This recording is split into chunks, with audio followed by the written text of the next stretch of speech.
Beans are packed with fiber, protein, and complex carbohydrates.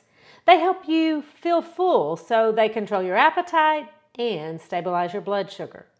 Beans are a staple in the dietary patterns of people who live really long and healthy lives. So I always tell people, eat more beans. And I hear you say, I can't eat beans. They don't have to tell me why. I know. I sang that song as a kid too. Beans, beans, good for your heart. See, we've known since childhood that beans are good for us and that they are indeed a magical fruit. But how can you eat beans without the bloat? Stay tuned to learn more. Healthy isn't just what you do, it's who you become. I'm Dr. Vicki, and this is Healthy Looks Great on You, a lifestyle medicine podcast to help you reclaim your energy, your focus, and your well-being. Life tested, doctor approved. Every time I order out, they ask, would you like a protein with that?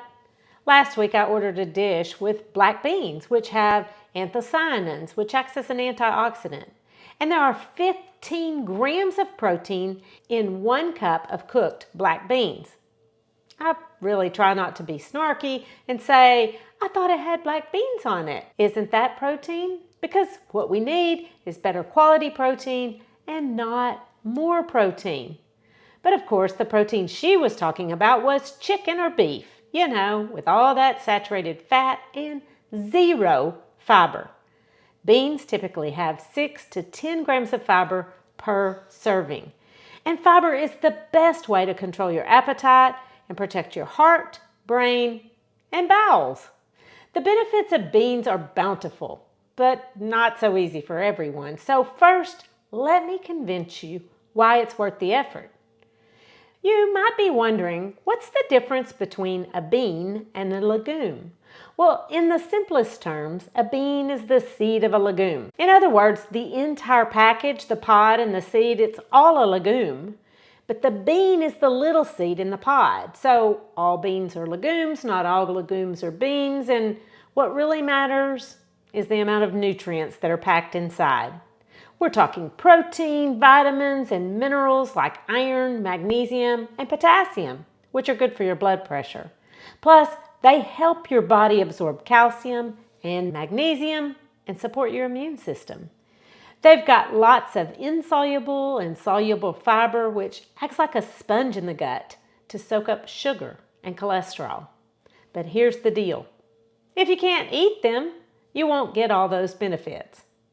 But you do want to add more beans to your diet because the American Heart Association says substituting plant-based proteins for red meat can lower cholesterol, which is a risk factor for heart disease.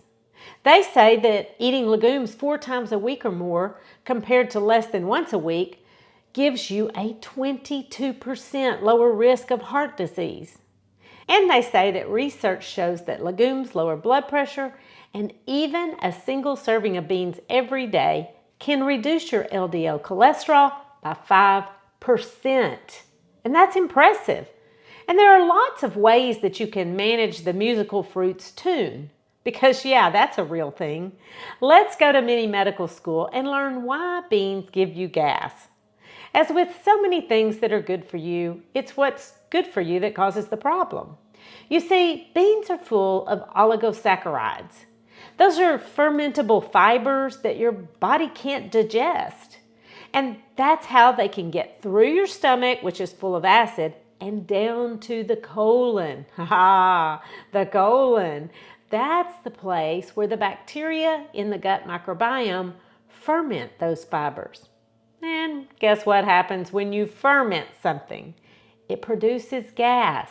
When you eat a cup of beans every day, you're fertilizing the bacteria in your gut. And that produces short-chain fatty acids. And if you just thought, so what?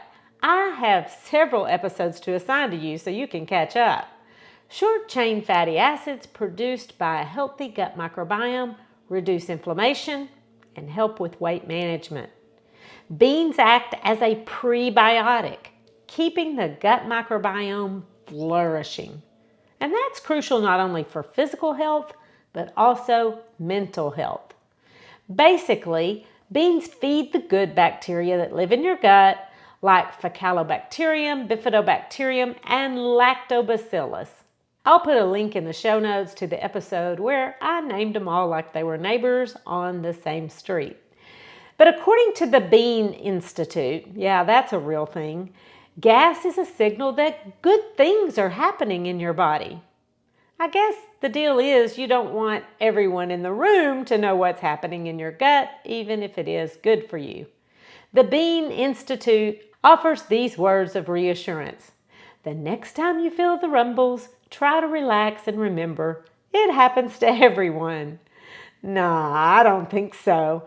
So let's talk about what you can do to lessen the embarrassment of eating beans. Now that you know why it happens, here's what to do about it. I call it the Eat More Beans 8-step recovery program. Step 1, don't start with a whole cup of beans. Instead, start with a small dose.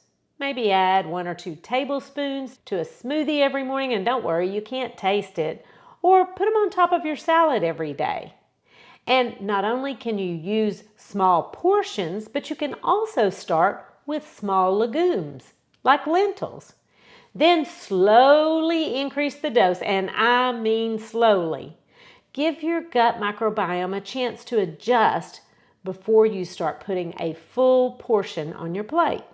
Step 2, use canned beans. Now, this is one of the cheapest, easiest ingredients that you can have in your pantry. For a few cents, you've got your protein and fiber at your fingertips.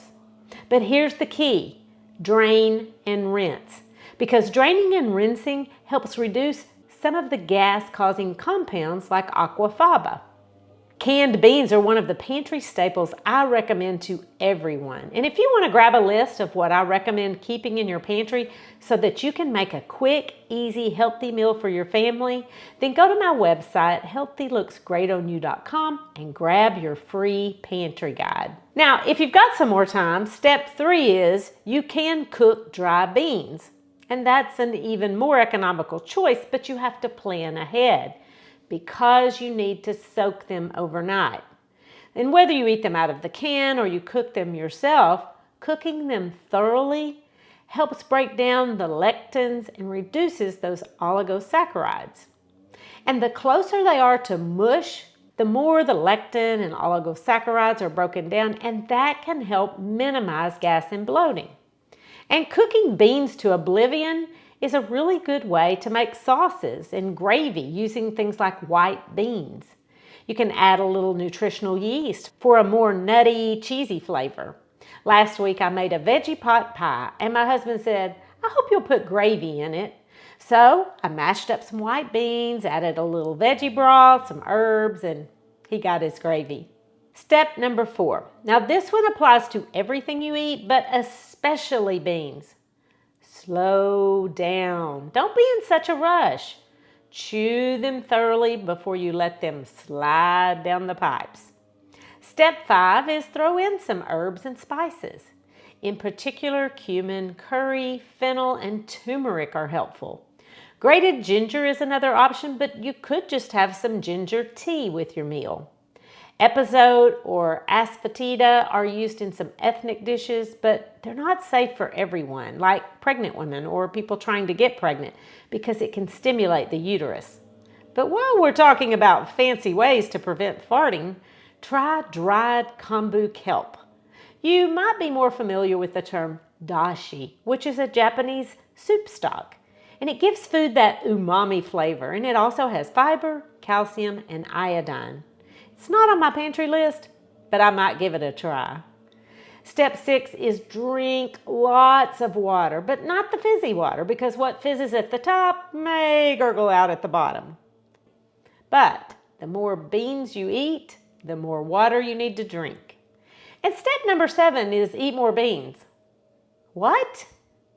Yes, keep eating them, and eventually your system gets used to it. Oh, it might take a couple of months, so be sure you're prepared. And step number 8 is, what about Beano? Well, there is some evidence that it works. It's an enzyme called alpha-galactosidase, and it breaks down the fiber so they don't get a chance to ferment. Doesn't that negate the benefits? Somewhat, but if you're easing into the Eat More Beans program, it might help and be a little less painful for you and those in your immediate sphere of influence. The key is you've got to take it with your very first bite. So there you have it, an 8-step recovery program to help you get more soluble and insoluble fiber. Your gut bacteria will thank you, and your doctor might be impressed with the improvement in your bad cholesterol levels. Your muscles will appreciate the boost in iron, magnesium, and potassium. Not to mention, the colon will do its business on a more regular basis. So eat more beans for your health, because healthy looks great on you. The information contained in this podcast is for educational purposes only and is not considered to be a substitute for medical advice. You should continue to follow up with your physician or healthcare provider and take medication as prescribed. Though the information in this podcast is evidence-based, new research may develop and recommendations may change.